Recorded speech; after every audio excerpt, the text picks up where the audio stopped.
Praise the Lord. 1 ശമൂവേൽ പ്രവാചകന്റെ പുസ്തകം 25-ാം അധ്യായം 1 മുതലുള്ള വാക്യങ്ങൾ.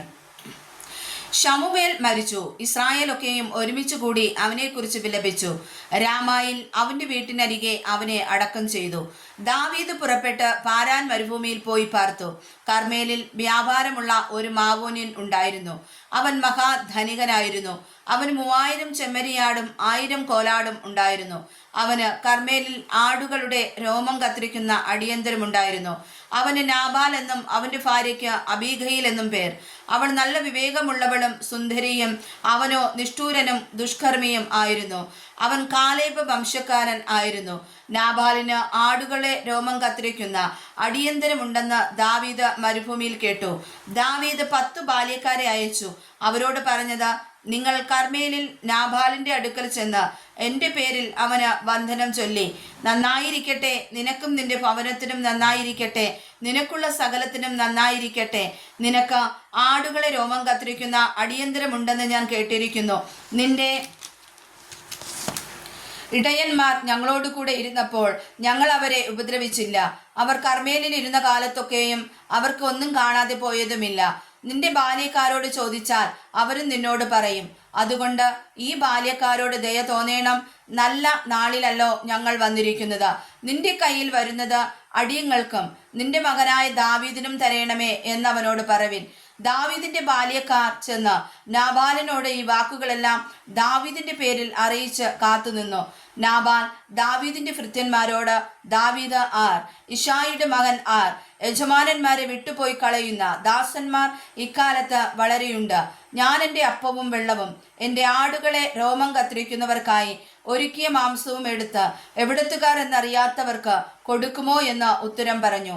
ദാവീദിന്റെ ബാല്യക്കാർ മടങ്ങി വന്ന് വിവരമൊക്കെയും അവനോടറിയിച്ചു. അപ്പോൾ ദാവീദ് തൻ്റെ ആളുകളോട്, എല്ലാവരും വാൾ അരക്കി കെട്ടിക്കൊള്ളുവിൻ എന്ന് പറഞ്ഞു. അവരെല്ലാവരും വാൾ അരക്കുകെട്ടി. ദാവീദും വാൾ അരക്കുകെട്ടി. ഏകദേശം 400 പേർ ദാവീദിന്റെ പിന്നാലെ പുറപ്പെട്ടു പോയി. 200 പേർ സാമാനങ്ങളുടെ അടുക്കൽ പാർത്തു. എന്നാൽ ബാല്യക്കാരിൽ ഒരുത്തൻ നാബാലിന്റെ ഭാര്യയായ അബീഗയിനോട് പറഞ്ഞതെന്തെന്നാൽ, ദാവീദ് നമ്മുടെ യജമാനന് വന്ദനം ചൊല്ലുവാൻ മരുഭൂമിയിൽ നിന്ന് ദൂതന്മാരെ അയച്ചു. അവനോ അവരെ ശകാരിച്ചയച്ചു. എന്നാൽ ആ പുരുഷന്മാർ ഞങ്ങൾക്ക് ഏറ്റവും ഉപകാരമുള്ളവരായിരുന്നു. ഞങ്ങൾ വയലിൽ അവരുമായി സഹവാസം ചെയ്തിരുന്ന കാലത്തൊരിക്കലും അവർ ഞങ്ങളെ ഉപദ്രവിച്ചില്ല. ഞങ്ങൾക്കൊന്നും കാണാതെ പോയതുമില്ല. ഞങ്ങൾ ആടുകളെ മേയിച്ചുകൊണ്ട് അവരോടുകൂടെ ആയിരുന്നപ്പോഴൊക്കെയും രാവും പകലും അവർ ഞങ്ങൾക്ക് ഒരു മതിലായിരുന്നു. ആകയാൽ ഇപ്പോൾ ചെയ്യേണ്ടതെന്തെന്ന് ആലോചിച്ചു നോക്കേണം. നമ്മുടെ യജമാനനും അവന്റെ സകല ഭവനത്തിനും ദോഷം നിർണയിച്ചു പോയിരിക്കുന്നു. അവനോ ദുസ്വഭാവിയാകൊണ്ട് അവനോട് ആർക്കും ഒന്നും മിണ്ടിക്കൂടാ. ഉടനെ അബീഗയിൽ 200 അപ്പവും 2 തുരുത്തി വീഞ്ഞും പാകം ചെയ്ത 5 ആടും 5 പറമലരും 100 ഉണക്കമുന്തിരിക്കുലയും 200 അത്തിയടയും എടുത്ത് കഴുതപ്പുറത്ത് കയറ്റി ബാല്യക്കാരോട്, നിങ്ങൾ എനിക്ക് മുമ്പായി പോകുവിൻ, ഞാനിതാ പിന്നാലെ വരുന്നു എന്ന് പറഞ്ഞു. തന്റെ ഭർത്താവായ നാബാലിനോട് അവൾ ഒന്നും അറിയിച്ചില്ല താനും. അവൾ കഴുതപ്പുറത്ത് കയറി മലയുടെ മറവിൽ കൂടി ഇറങ്ങിച്ചെല്ലുമ്പോൾ ഇതാ ദാവീദും അവന്റെ ആളുകളും അവരുടെ നേരെ വരുന്നു. അവൾ അവരെ എതിരേറ്റു. എന്നാൽ ദാവീദ് മരുഭൂമിയിൽ അവനുണ്ടായിരുന്നതൊക്കെയും ഞാൻ വെറുതെയല്ലോ കാത്തത്. അവന്റെ വക ഒന്നും കാണാതെ പോയതുമില്ല. അവനോ നന്മയ്ക്ക് പകരം എനിക്ക് തിന്മ ചെയ്തു. അവനുള്ള സകലത്തിലും പുരുഷ പ്രജയായ ഒന്നിനെയെങ്കിലും പുലരും വരെ ഞാൻ ജീവനോടെ വെച്ചേച്ചാൽ ദൈവം ദാവീദിന്റെ ശത്രുക്കൾക്ക് തക്കവണ്ണവും അധികവും ചെയ്യട്ടെ എന്ന് പറഞ്ഞിരുന്നു. അബീഗയിൽ ദാവീദിനെ കണ്ടപ്പോൾ ക്ഷണത്തിൽ കഴുതപ്പുറത്തു നിന്ന് ഇറങ്ങി ദാവീദിന് മുമ്പിൽ സാഷ്ടാംഗം വീണു നമസ്കരിച്ചു. അവൾ അവന്റെ കാൽക്ക് വീണെന്ന് പറഞ്ഞത്, യജമാനനെ, കുറ്റം എൻ്റെ മേൽ ഇരിക്കട്ടെ. അടിയൻ ഒന്ന് ബോധിപ്പിച്ചു കൊള്ളട്ടെ. അടിയന്റെ വാക്കുകളെ കേൾക്കണമേ. ദുസ്വഭാവിയായ ഈ നാബാലിനെ യജമാനൻ ഗണ്യമാക്കരുതേ.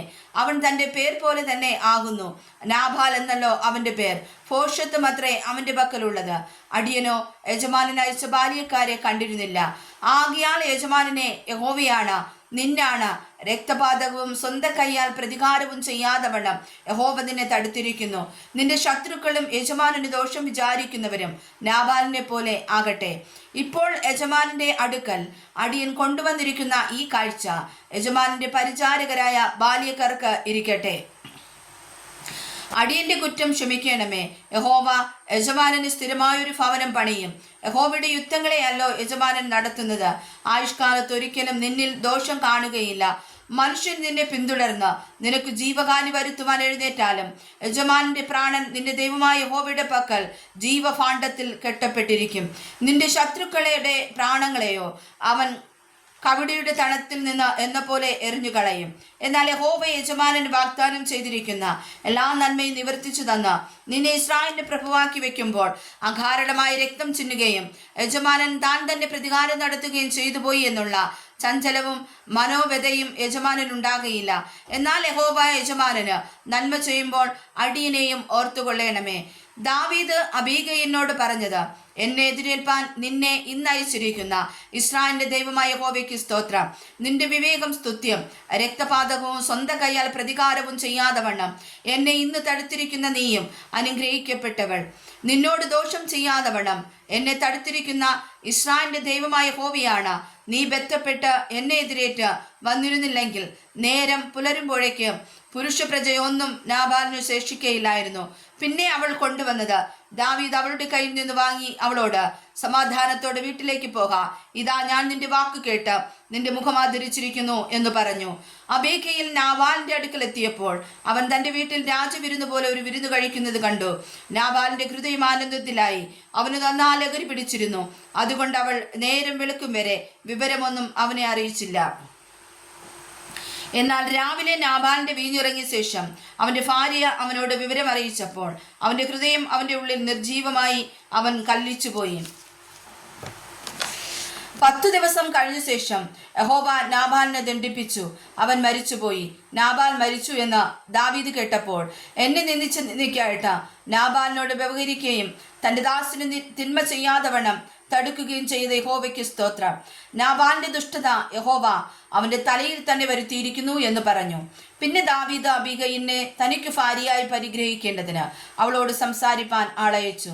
ദാവീദിന്റെ ഭൃത്യന്മാർ കർമ്മേലിൽ അബീഗയിലിന്റെ അടുക്കൽ ചെന്ന് അവളോട്, നീ ദാവീദിന് ഭാര്യയായി തീരുവാൻ നിന്നെ കൊണ്ടു ചെല്ലേണ്ടതിന് ഞങ്ങളെ അവൻ നിന്റെ അടുക്കൽ അയച്ചിരിക്കുന്നു എന്ന് പറഞ്ഞു. അവൾ എഴുന്നേറ്റ് നിലം വരെ തലകുനിച്ചു. ഇതാ അടിയൻ യജമാനന്റെ ദാസന്മാരുടെ കാലുകളെ കഴുകുന്ന ദാസി എന്ന് പറഞ്ഞു. ഉടനെ അബീഗയിൽ എഴുന്നേറ്റ് തന്റെ പരിചാരികകളായ 5 ബാല്യക്കാരത്തികളുമായി കഴുതപ്പുറത്ത് കയറി ദാവീദിന്റെ ദൂതന്മാരോട് കൂടെ ചെന്ന് അവന് ഭാര്യയായി തീർന്നു. ഇസ്രായേലിൽ നിന്ന് ദാവീദ് അഹീനോബനെയും കൊണ്ടുവന്നു. അവർ ഇരുവരും അവന്റെ ഭാര്യമാരായി തീർന്നു. ശൗലോ തന്റെ മകളും ദാവീദിന്റെ ഭാര്യയുമായിരുന്ന മീഖളിനെ ഗില്ലീമിനായ ലയീഷിന്റെ മകൻ ഫൽദിക്ക് കൊടുത്തിരുന്നു. വായിച്ചതായ തിരുവചനങ്ങളാൽ കർത്താവ് നമ്മെ സമർത്ഥമായി അനുഗ്രഹിക്കുമാറാകട്ടെ.